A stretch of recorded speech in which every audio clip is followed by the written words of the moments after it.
नमस्कार, सी न्यूज भारत में आप सभी का स्वागत है। यूपी बुलेटिन में हम इस यूपी बुलेटिन में सबसे पहले बात करेंगे बहराइच की, जहां विकासखंड नवाबगंज के ग्राम पंचायत शिवपुर मोहनिया के ग्राम प्रधान पर हुई कार्रवाई के विरोध में प्रधान संघ अध्यक्ष आनंद पाठक के नेतृत्व में विकासखंड नवाबगंज के समस्त प्रधानों ने ब्लॉक मुख्यालय नवाबगंज पर एक दिवसीय सामूहिक धरना प्रदर्शन करते हुए खंड विकास अधिकारी नवाबगंज को ज्ञापन सौंपा। आप भी देखिए। विकासखंड नवाबगंज के ग्राम पंचायत शिवपुर मोहनिया के ग्राम प्रधान पर हुई कार्रवाई के विरोध में प्रधान संघ अध्यक्ष आनंद पाठक के नेतृत्व में विकासखंड नवाबगंज के समस्त प्रधानों ने ब्लॉक मुख्यालय नवाबगंज पर एक दिवसीय सामूहिक धरना प्रदर्शन करते हुए खंड विकास अधिकारी नवाबगंज को ज्ञापन सौंपा।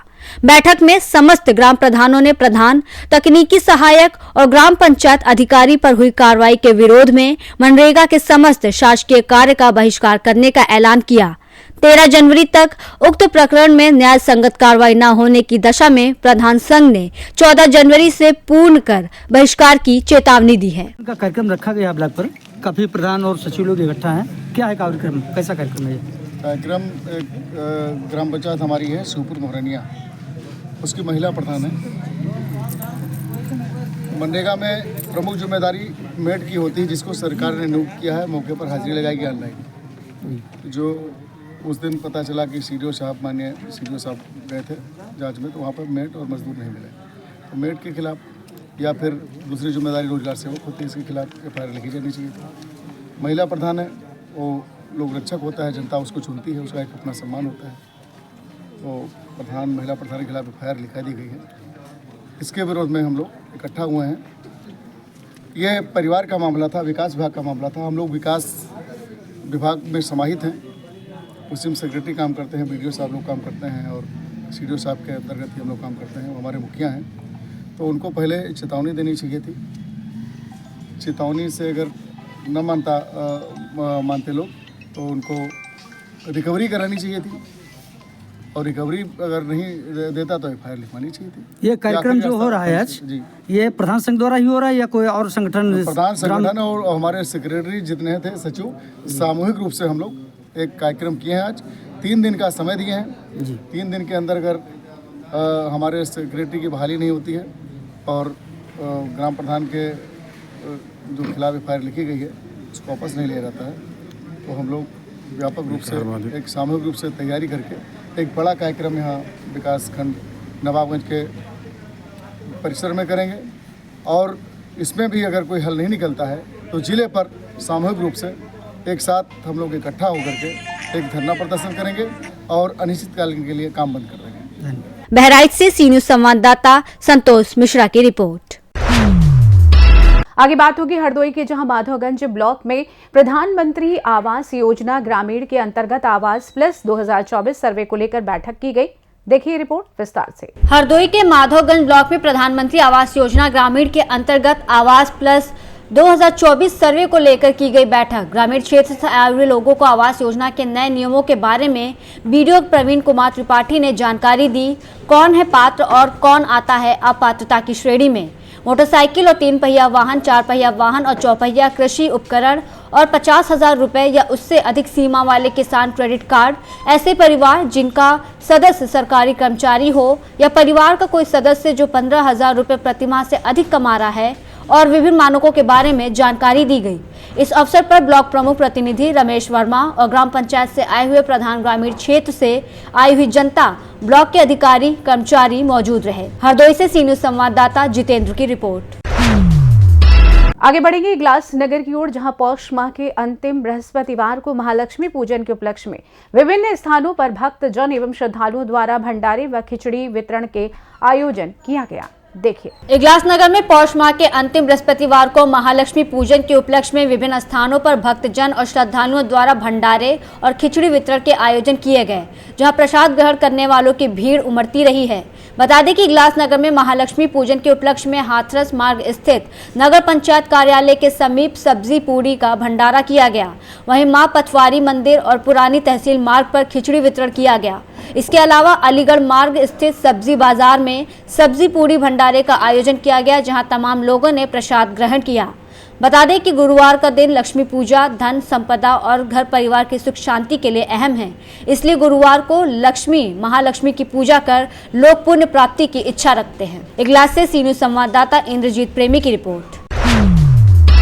ले चलेंगे आपको प्रयागराज, जहां 13 जनवरी से शुरू हो रहा है महाकुंभ को लेकर भारत नेपाल की सुरक्षा का जायजा लेने पहुंचे एडीजी और कमिश्नर नेपाल के अधिकारियों के साथ की बैठक। आप भी देखें पूरी रिपोर्ट। 13 जनवरी से प्रयागराज में महाकुंभ की शुरुआत हो रही है, जिसको लेकर प्रयागराज समेत भारत नेपाल सीमा पर सुरक्षा बढ़ा दी गई है। वहीं महाकुंभ के सुरक्षा का जायजा लेने के लिए आज एडीजी गोरखपुर, कमिश्नर और डीआईजी भारत नेपाल के सुनौली सीमा पर पहुंचे, जहां पर आगामी महाकुंभ को लेकर नेपाल के अधिकारियों के साथ एक बैठक की और सीमा की सुरक्षा को लेकर एक दूसरे से सहयोग की बात कही। साथ ही साथ सीमा पर सुरक्षा के लिए एसएसबी समेत अन्य सुरक्षा एजेंसियों को अलर्ट रहने के निर्देश दिए गए। आपको बता दें कि प्रयागराज में महाकुंभ को लेकर उत्तर प्रदेश के डीजीपी प्रशांत कुमार ने भी भारत नेपाल सीमा पर पुलिस को एसएसबी के साथ समन्वय बनाकर जांच करने के निर्देश दिए थे, जिसको लेकर भारत नेपाल सीमा पर एसएसबी और पुलिस के जवान मुस्तैद दिख रहे हैं और नेपाल से हर आने जाने वालों की सघन जांच और पेट्रोलिंग कर रहे हैं, जिसे कोई भी देश विरोधी तत्व नेपाल सीमा से भारत में प्रवेश ना कर सके। ADG doctor KS. Pratap Kumar ने बताया कि प्रयागराज में महाकुंभ और गोरखपुर में खिचड़ी मेले को लेकर नेपाल के अधिकारियों के साथ मीटिंग की गई है, जिसमें भारत और नेपाल के जवानों के द्वारा संयुक्त रूप से बॉर्डर पर पेट्रोलिंग चेकिंग की जाएगी। साथ ही साथ सीमा पर ड्रोन से भी नजर रखी जाएगी। दोनों तरफ बॉर्डर के इंटेलिजेंस नेटवर्क को सक्रिय किया जाएगा, जिससे जानकारी एक दूसरे से शेयर की जा सके। मुख्य उद्देश्य है कि इस महापर्व में जो श्रद्धालु हैं उनके आवागमन सुगम हो, साथ ही साथ सुरक्षा का चाक चौबंद व्यवस्था हो, ताकि किसी भी प्रकार का अप्रिय घटना ना हो पाए। इसलिए आज बैठक की गई थी। नेपाल के अधिकारियों के द्वारा अच्छा सहयोग मिल रहा है और नेपाल के अधिकारियों ने आश्वासन दिया है कि आने वाले दिनों में चेकिंग की जाएगी, जैसे कोई भी देश विरोधी तत्व नेपाल के रास्ते भारत में प्रवेश ना कर सके। Border meeting, Indo Nepal border में सुरक्षा और चौक चौबंद कराने के लिए आज बॉर्डर मीटिंग हुई है। नेपाल की तरफ से वहाँ के एसपी साहब आए हुए हैं, आर्म्ड पुलिस ऑफ नेपाल के कमांडेंट साहब भी आए हुए हैं और हमारी तरफ से कमिश्नर गोरखपुर मंडल अनिल डिंगरा साहब, हमारे डीआईजी रेंज आए हुए हैं और मैं एडीजी गोरखपुर यहाँ उपस्थित हैं। हमारे एसएसबी के हमारे साथी 22nd बटालियन और 66 बटालियन के कमांडेंट्स भी यहाँ आए हुए हैं।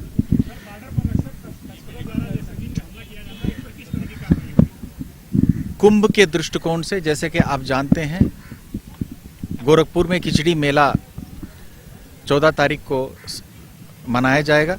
उसके पहले 13 तारीख को प्रयागराज में स्नान है, 14 को भी है। उसके बाद मौनी अमावस्या 29 को है प्रयागराज में।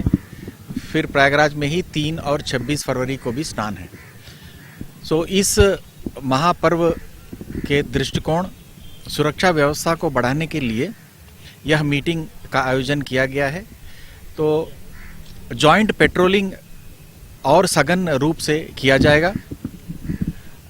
जो भी आने जाने वाले लोग हैं उनकी चेकिंग फ्रिस्किंग तीव्र की जाएगी और यहाँ के होटल, सराय, ढाबे, यहाँ भी चेकिंग की व्यवस्था की जा रही है। आवश्यकता अनुसार ड्रोन से भी एरियल सर्वेलेंस की जा रही है। दोनों तरफ बॉर्डर के इंटेलिजेंस नेटवर्क को सक्रिय करके अधिक से अधिक लाभकारी और यूजफुल इंफॉर्मेशन लेकर उस पर कड़ी से कड़ी कार्रवाई करने की व्यवस्था की जा रही है। मुख्य उद्देश्य ये है कि इस महापर्व में, खिचड़ी मेले में, कुंभ मेले के स्नानों में जो श्रद्धालु हैं उनके आवागमन सुगम हो, वो इस पुण्य कार्य में उनके पार्टिसिपेट करने में कोई बाधा उत्पन्न ना हो, परंतु साथ ही साथ सुरक्षा का चाक चौबंद व्यवस्था हो, ताकि किसी भी प्रकार का कोई भी अप्रिय घटना ना होने पाए, इसलिए ये सब व्यवस्थाएं की जा रही हैं। नेपाल के अधिकारियों ने किस तरह के सहयोग की बात कही है? नेपाल के अधिकारियों द्वारा बहुत अच्छा सहयोग हमको प्राप्त हो रहा है। अभी जैसे कि आपने देखा है, वहाँ के राठौर साहब एसपी साहब आए हुए हैं, उनके आर्म्ड पुलिस के अधिकारी आए हुए हैं, उनके साथ हमारा जॉइंट पेट्रोलिंग की व्यवस्था की जा रही है और उन्होंने हमें आश्वस्त किया है कि आने वाले दिनों में ये चेकिंग फ्रिस्किंग भी तीव्र की जाएगी और होटल सराय वगैरह की चेकिंग भी की जाएगी और हमारे एसओ लेवल पर भी, सीओ लेवल पर भी और एसपी लेवल पर भी, डीएम साहब के लेवल पर भी ये निरंतर संपर्क स्थापित होगा और ये कंटिन्यूअस एक कम्युनिकेशन दोनों के बीच में, दोनों तरफ रहेगा, उच्च अधिकारियों के बीच में और निचले स्तर तक, ताकि किसी भी प्रकार का कोई डिसइंफॉर्मेशन की संभावना ना हो और सुगम रूप से यह त्यौहार सफल रूप से आयोजित हो सके। महाराजगंज से सीनियर संवाददाता अंगद शर्मा की रिपोर्ट। फिलहाल इस खास बुलेटिन में बस इतना ही। देश दुनिया की तमाम बड़ी खबरों को जानने के लिए जुड़े रहिए सी न्यूज़ भारत के साथ। हर खबर आपके साथ, आपके हाथ।